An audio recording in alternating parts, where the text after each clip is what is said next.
Mantan Wakil Presiden Republik Indonesia, Jusuf Kalla, menyebut Indonesia di era pemerintahan Presiden Joko Widodo membayar utang hingga 1.000 triliun rupiah per tahun. Ia menyebut, pembayaran utang ini merupakan yang terbesar sepanjang sejarah.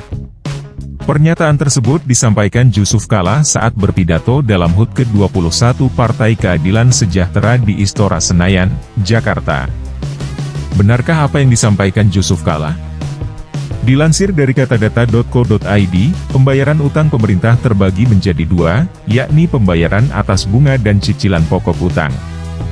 Berdasarkan data sementara realisasi anggaran pada APBN kita 2022, pemerintah membayarkan bunga dan cicilan pokok utang sebesar Rp467,54 triliun pada tahun lalu.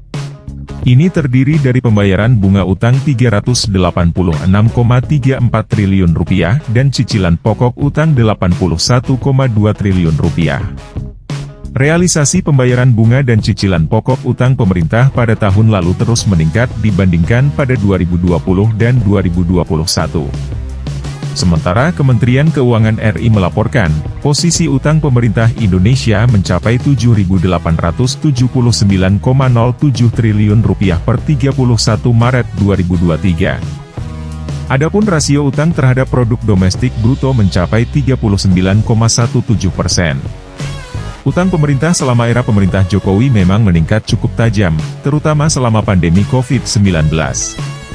Kenaikan utang sejak akhir 2014, saat masa jabatan Presiden Susilo Bambang Yudhoyono berakhir hingga Maret 2023 mencapai Rp5.270 triliun. Menteri Keuangan Sri Mulyani Indrawati berulang kali menjelaskan bahwa kenaikan utang di era pemerintah Presiden Joko Widodo digunakan untuk membiayai proyek ataupun program yang bersifat produktif. Selain itu, kenaikan utang yang signifikan selama pandemi COVID-19 digunakan untuk membantu penanganan pandemi, baik di sisi kesehatan maupun menjaga ekonomi masyarakat.